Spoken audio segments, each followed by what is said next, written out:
اسی لیے اللہ سبحانہ و تعالیٰ کا یہ وعدہ ہے کہ جب آپ اللہ کے لیے کوئی چیز چھوڑتے ہیں تو اللہ سبحانہ و تعالیٰ آپ کو اس سے کئی زیادہ اچھی چیز عطا کریں گے۔ اللہ سبحانہ و تعالیٰ کے جو نیک بندے ہوتے ہیں ان کے لیے اللہ سبحانہ و تعالیٰ ہمیشہ ایک ایسے سیف گارڈنگ، ایک ایسی پروٹیکشن دے دیتا ہے کہ وہ ساری دنیا مل کر بھی اگر ان کا نقصان کرنا چاہے وہ نقصان نہیں کر سکتے۔ تو اصحاب کہف کا جو واقعہ ہے یہ ایک یوتھ بیسڈ لیسن اورینٹڈ واقعہ ہے۔ الحمدللہ اللہ سبحانہ و تعالیٰ نے اس قصے میں بتایا، اگر ہم اس کو پڑھیں گے، کہ وہ نوجوان جو اللہ سبحانہ و تعالیٰ کے نیک بندے تھے، نوجوان تھے، نیک بندے تھے، اور اس سوسائٹی میں ان کو کافی تھریٹس مل رہے تھے۔ ان کے ایمان کو بھی تھریٹ تھا اور ان کے جان کو بھی تھریٹ تھا، یعنی کہ وہ لوگ کہف کے اصحاب اسی لیے بنے کیونکہ وہ اپنے ایمان کو اور اپنی جان کو دونوں کو بچاتے ہوئے اس غار میں چلے گئے۔ اسی لیے اللہ سبحانہ و تعالیٰ کا یہ وعدہ ہے کہ جب آپ اللہ کے لیے کوئی چیز چھوڑتے ہیں تو اللہ سبحانہ و تعالیٰ آپ کو اس سے کئی زیادہ اچھی چیز عطا کریں گے۔ اور اسی لیے ہم یہ بھی جانتے ہیں کہ اللہ سبحانہ و تعالیٰ کے جو نیک بندے ہوتے ہیں ان کے لیے اللہ سبحانہ و تعالیٰ ہمیشہ ایک ایسے سیف گارڈنگ، ایک ایسی پروٹیکشن دے دیتا ہے کہ وہ ساری دنیا مل کر بھی اگر ان کا نقصان کرنا چاہے وہ نقصان نہیں کر سکتے۔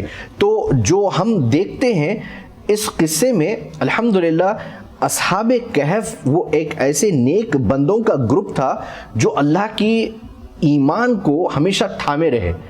ان کے پاس جیسے آج ہے ہمارا ایمان رسک پہ ہے اور رہتا ہے جب ہم معاشرے میں گھومتے ہیں۔ اگر ہم یہ دیکھیں کہ ہم سوسائٹی سے انفلوئنس ہو جائیں تو پھر ہم برباد ہو جائیں گے، اور اگر ہم سوسائٹی کو اچھائی کے لیے چینج کریں تو ہم فلاح ہو جائیں گے۔ تو سوسائٹی کا پریشر یہ نیا پریشر نہیں ہے۔ سب سے پہلی چیز ہمیں یہ سمجھنا ہے کہ یہ جو سوسائٹی ہے، جو ایولز یا جو منکر، یہ جو برائیاں جو پھیلی ہوئی ہیں، یہ برائیاں اس زمانے میں بھی تھی اور نوجوان اس زمانے میں بھی تھے، اور یہی نوجوانوں کا ذکر کیا ہے اصحاب کہف کے قصے میں کہ یہ نوجوان وہ نوجوان تھے کہ ان کا جو سوسائٹی تھی، ان کی جو معاشرہ تھا، وہ معاشرہ برائی اور بد کرداری کا بہت بڑا ایک پہاڑ سا بن چکا تھا۔ اسی لیے اللہ سبحانہ و تعالیٰ نے ان کو بچایا کیونکہ وہ پہل کیے۔ وہ پہل کیا کیے؟ وہ اس جگہ سے چلے گئے، منتقل ہو گئے اپنا ایمان اور اپنی جان بچاتے ہوئے۔ تو ہمیں جو نصیحت ملتی ہے کہ how to handle this societal pressure, جو ایک اہم کوشچن ہے ہمارے لیے، وہ یہ کہ ہم سوسائٹی کو کبھی بھی چھوڑ کر نہیں جا سکتے۔ اپنے آپ کو اس طریقے سے اس سوسائٹی میں ہمیں موو ہونا ہے کہ ہم اس کا بیڈ انفلوئنس جو ہوتا ہے، غلط اثر، وہ نہ لے۔ اور وہ کیسے ہم نہیں لے سکتے؟ ایسے قصوں سے ہم ایک انسپریشن حاصل کرتے ہیں۔ اگر آپ دیکھیں کہ اللہ کے نبی صلی اللہ علیہ وسلم کو اللہ سبحانہ وتعالیٰ نے یہ قصہ دیا، آپ بھی نوجوان تھے اور یہ سورت مکے میں اتری، تو اللہ کے نبی صلی اللہ علیہ وسلم کی جو زندگی تھی مکے والی، وہ بہت ٹف تھی۔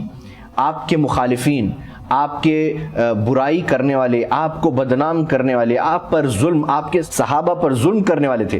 تو یہی کانٹیکسٹ جو اس زمانے میں تھا آج بھی ہے، اور یہی کانٹیکسٹ جو آج ہے اور اصحاب کہف کے زمانے میں تھا وہ محمد صلی اللہ علیہ وسلم کے زمانے میں بھی تھا۔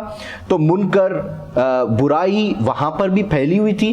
تو یہ جو اصحاب کہف کا جو قصہ ہے، اللہ سبحانہ وتعالیٰ نے مکے میں اتارا محمد صلی اللہ علیہ وسلم کو ایک انسپیریشن کی طور پر، کہ وہ لیسن محمد صلی اللہ علیہ وسلم کے لیے پہلے تھا اور بعد میں ساری امت کے لیے ہو گیا۔